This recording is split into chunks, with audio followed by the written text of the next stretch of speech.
중대재해처벌법에 대한 평가는 엇갈립니다. 아무런 효과도 없이 경영활동만 위축시키니까 처벌 조항을 완화하자는 게 경영계의 입장이고, 아니 경영자를 처벌한 적이 한 번도 없는데 무슨 소리냐는 게 노동계의 입장입니다.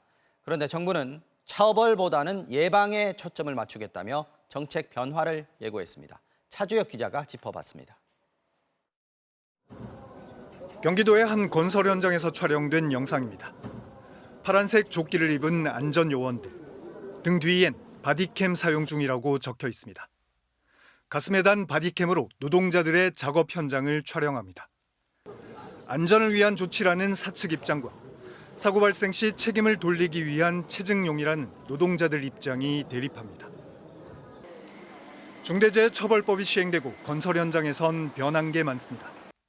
구석구석 CCTV가 달렸고 무사고 확인서, 성실 시공 서약서 같은 서류도 등장했습니다. 불법이나 부실 시공을 회사에 보고하지 않고 관계기관과 언론 등에 고발하면 법적인 책임을 묻겠다. 이런 내용도 포함되어 있습니다. 무사고 확인서는 뭐냐면 오늘 혹시라도 재해가 발생했을 때 그 재해의 책임은 건설사에 있지 않고 나에게다라는 걸 서명하는 겁니다. 중대재해처벌법의 핵심은 사고 책임을 경영 책임자에게 직접 묻겠다는 겁니다. 안전설비도 하고 사람도 더 많이 투입해서 사고를 막으라는 거죠. 그런데 기업들은 다른 선택을 했습니다.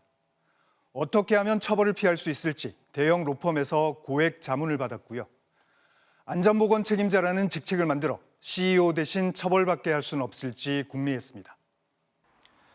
유해물질에 노출된 노동자 16명이 급성 중독 사고를 당한 두성산업.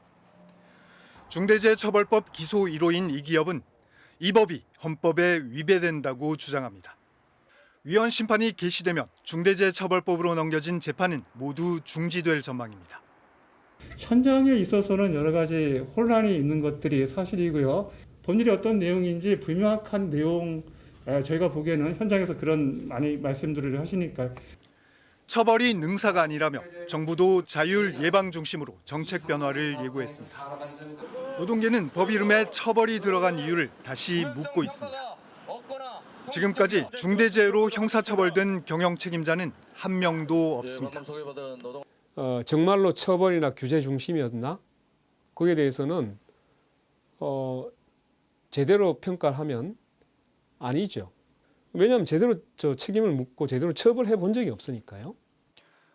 안전하지 않은 일터, 위험에 외주하는 여전한데 이제 첫 돌을 맞은 중대재해처벌법은 공방에 빠져 위기를 맞고 있습니다. MBC 뉴스 차주혁입니다.